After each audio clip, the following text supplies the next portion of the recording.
کے خزانوں اور اس کی برکات سے محروم رکھنے کے لیے شیطان جو ہے ایڑی چوٹی کا زور لگاتا ہے،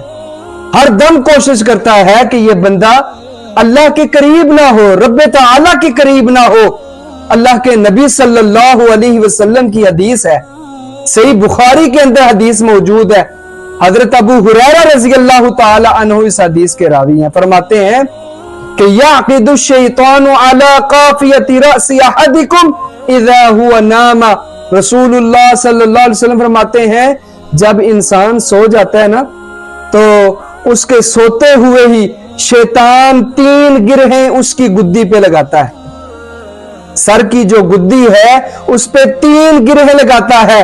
اور تھپکی دیتے ہوئے 3 مرتبہ تھپکی دیتا ہے اور کیا بات کہتا ہے، علیک لیل طویل، بہت لمبی رات ہے، سویا رہ۔